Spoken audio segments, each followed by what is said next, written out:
Okay दोस्तों, diploma online classes में आप सभी विद्यार्थियों का स्वागत है। आज की क्लासेस में हमने कॉम्बिनेशन ऑफ रेसिस्टेंसेस पढ़ा।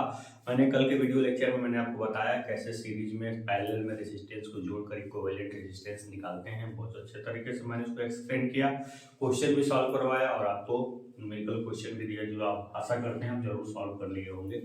आज के सेशन में हम बात करते हैं रेसिस्टिविटी पर, थोड़ा सा रेसिस्टिविटी पर विचार कर लेते हैं, फिर हम अगला टॉपिक कैपेसिटर को देखेंगे। ठीक है, देखिए रेसिस्टिविटी क्या होती है, जो कि रेसिस्टेंस से रिलेटेड है, इसीलिए हम इसको बता रहे हैं। ठीक है, रेसिस्टिविटी, इसी को हम क्या कहते हैं, प्रतिरोधकता। इसको हम क्या कहते हैं, प्रतिरोधकता। ठीक है, ठीक है। जैसे कल में हमने आपको बताया था कि रेसिस्टेंस जो होता है वो मटेरियल के लेंथ के डायरेक्टली प्रोपोर्शनल और क्रॉस सेक्शनल एरिया के इनवर्सली प्रोपोर्शनल होता है, यानी कि पदार्थ के लंबाई के समानुपाती और उसके अनुप्रस्थ का क्षेत्रफल के व्युत्क्रमानुपाती होता है। कल हमने बताया था। जब प्रोपोर्शनलिटी का सिंबल हटता है दोस्तों, तो यहाँ एक कांस्टेंट आ जाता है, जिसको हम यहाँ पे इसी को ही हम क्या कहते हैं, रो। इसी का नाम क्या है, रेसिस्टिविटी, जिसको हम हिंदी में क्या कहते हैं, प्रतिरोधकता। क्या कहते हैं, ये प्रतिरोधकता। ये अपने आप में क्या है, एक कांस्टेंट है। ठीक है, ये अपने आप में क्या है, एक स्थिरांक है, एक कांस्टेंट है, जो एक विशेष कंडीशन पे ही चेंज होता है। ठीक है, अगर आप चालक पदार्थ की लंबाई बढ़ाएं, उसका क्रॉस सेक्शनल एरिया बढ़ाएं या घटाएं, तो इस रेसिस्टिविटी पर कोई प्रभाव नहीं पड़ता है। ये प्रत्येक मटेरियल के लिए फिक्स होता है। जैसे अगर हम बात करें एल्यूमिनियम की, सिल्वर की, मान लीजिए हमने एल्यूमिनियम की बात किया, तो एल्यूमिनियम की रेसिस्टिविटी मान लीजिए कि क्या होता है, मान लीजिए एल्यूमिनियम की रेसिस्टिविटी 2.8 × 10⁻⁸ ओम मीटर है। तो अब ऐसा नहीं है कि अब आप इसकी लंबाई बढ़ा दें तो ये चेंज हो जाएगा, चाहे क्रॉस सेक्शनल एरिया है, इसका लंबाई मतलब बढ़ा दें या क्रॉस सेक्शनल एरिया चेंज कर दें तो ये वैल्यू फिक्स है, ये चेंज नहीं, फिक्स है, ये चेंज नहीं होगी। तो फिर ये रेसिस्टिविटी चेंज कहाँ होगी, इसको थोड़ा सा विचार कर लेते हैं। पहले इसका यूनिट देख लेते हैं, इसका यूनिट क्या होता है। ये resistivity rho is equal to, अगर देखें तो क्या होगा, RA/L। तो आर का क्या होता है, यूनिट ओम होता है, और इसका मीटर स्क्वायर होता है, और ये आपका मीटर है, मीटर से मीटर कट गया, ओम मीटर हो गया। ठीक है, इस प्रकार इसकी रेसिस्टिविटी अगर देखें तो क्या मिलेगा आपको, ओम मीटर मिलेगा। ठीक है, डिफरेंट में हम इसको चेंज भी कर सकते हैं, लेकिन जनरली ओम मीटर इसकी रेसिस्टिविटी हम यूज में लाते हैं। इसका मतलब क्या है कि 1 मीटर लेंथ वाले मटेरियल का जो रेसिस्टेंस है वही क्या है, रेसिस्टिविटी है। अगर यहाँ से हम इसको डिफाइन करना चाहें, यहाँ पे रो इज इक्वल टू RA/L है।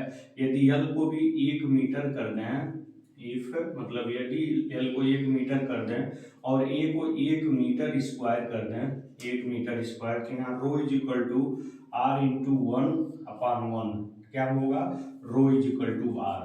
तो इसका मतलब क्या हुआ, अगर किसी चालक पदार्थ के 1 मीटर लंबे और उसके 1 मीटर स्क्वायर अनुप्रस्थ काट क्षेत्रफल का जो रेसिस्टेंस होगा उसी को ही हम क्या कहेंगे, रेसिस्टिविटी कहेंगे। यानी कि अगर एल्यूमिनियम कंडक्टर की रेसिस्टिविटी की बात करें, अगर मान लीजिए 2.8 ओम मीटर होता है, तो इसका मतलब उसके 1 मीटर लंबाई का रेसिस्टेंस 2.8 × 10⁻⁸ ओम है। ठीक है, तो ये होता है रेसिस्टिविटी। पर मीटर लेंथ का कितना रेसिस्टेंस है उसी को हम क्या कहते हैं, रेसिस्टिविटी कहते हैं। फिर समझिए, पर मीटर लेंथ का कितना रेसिस्टेंस है उसी को हम क्या कहते हैं, रेसिस्टिविटी। ये फिक्स होती है, ये जनरली चेंज नहीं होती। लेकिन ये चेंज कहाँ होती है, डिपेंडेंसी इसकी क्या है, शॉर्ट में देख लेते हैं। ठीक है, रेसिस्टिविटी की डिपेंडेंसी, चूंकि ये रिलेटेड है रेसिस्टेंस से, और रेसिस्टेंस को सिलेबस में डिटेल किया गया है, इसलिए मैं इसको थोड़ा सा इस पर हम लाइट डाल रहे हैं। आप चाहे इसका स्क्रीनशॉट ले सकते हैं बैक करके। ठीक है, इसको थोड़ा सा हम इस पर ये बताएंगे कि रेसिस्टिविटी की डिपेंडेंसी क्या है। अगर मान लीजिए कभी एक बार क्वेश्चन पूछा था, ऑब्जेक्टिव में एक बार क्वेश्चन पूछा था, एक चालक तार है, उसकी लंबाई 2 गुनी कर दिया गया, अनुप्रस्थ का क्षेत्रफल 1/4 कर दिया गया, तो बताइए उसके रेसिस्टिविटी में क्या रेशियो होगा, क्या अनुपात होगा। तो लंबाई बढ़ाइए घटाइए, एरिया बढ़ाइए घटाइए, कोई चेंज नहीं होने वाला है, तो 1:1 का ही हमेशा रेशियो रहेगा। ठीक है, ध्यान दीजिएगा इस बात का। ठीक है, अब इसका मान लीजिए कि अगर इसके डिपेंडेंसी की अगर हम बात करें शॉर्ट फॉर्म में, अगर इसके डिपेंडेंसी की अगर हम बात करें, निर्भरता जिसको हम कहते हैं, तो इसकी निर्भरता क्या होती है? टेम्परेचर। ठीक है, सबसे पहले इसका निर्भरता क्या है? तापक्रम। ठीक है, टेम्परेचर बढ़ाएंगे तो क्रिस्टल कंस्ट्रक्शन चेंज होगा भाई, उसके इंट्रामोलिकुलर डिस्टेंस बढ़ेगा, जिसके कारण उसका स्ट्रक्चर ही क्या होगा? चेंज होगा। जब स्ट्रक्चर ही चेंज होगा तो पर मीटर लेंथ का रेसिस्टेंस भी चेंज हो जाएगा, यानी कि रेसिस्टिविटी भी क्या हो जाएगी? चेंज हो जाएगी। फिर हम क्या करते हैं? एलोइंग अगर करें, एलोइंग का मतलब होता है मिश्रण। अगर मान लीजिए एल्यूमिनियम है, उसमें हम कॉपर लाकर मिला दिए, या चांदी है उसमें तांबा ला के मिला दिए, ठीक है, पीतल बनाने के लिए, तो जब हम दो या दो से अधिक मटेरियल को आपस में मिला देते हैं ना, तो भी उसकी रेसिस्टिविटी क्या हो जाती है? चेंज हो जाती है। आप इसको बस हल्के वे में देख लीजिए। ठीक है, ये दूसरा मिश्रण। तीसरा अगर हम देखें तो मैकेनिकल स्ट्रेसिंग।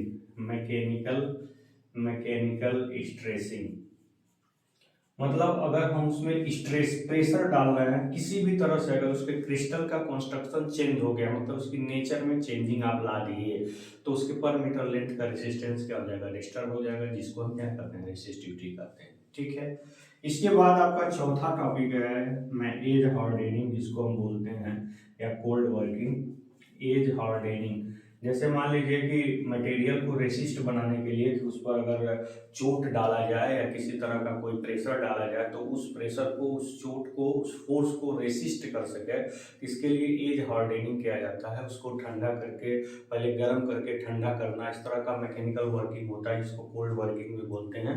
इससे भी उसका क्रिस्टल कंस्ट्रक्शन चेंज हो जाता है, जिसके कारण पर मीटर लेंथ का रेसिस्टेंस वेरी हो जाता है। इस प्रकार से उसकी रेसिस्टिविटी क्या हो जाती है? चेंज हो जाती है। तो इस प्रकार से इतने सारे प्रोसेस हैं जिससे रेसिस्टिविटी क्या होती है? इफेक्टिव होती है, प्रभावित होती है। ठीक है, ये आपका रेसिस्टिविटी को प्रभावित करने वाले कारक थे। इसके पहले जो मैंने एक्सप्लेन किया था वो रेसिस्टेंस को प्रभावित करने वाले कारक थे, तो वो बहुत इंपॉर्टेंट है, उसको जरूर ध्यान रखिएगा। इसको केवल ध्यान में रखिएगा क्या इन चीजों को हमने बताया है। ठीक है, तो रेसिस्टिविटी थोड़ी सी छोटी सी टॉपिक था जिसको हमने एक्सप्लेन किया। Resistivity is nothing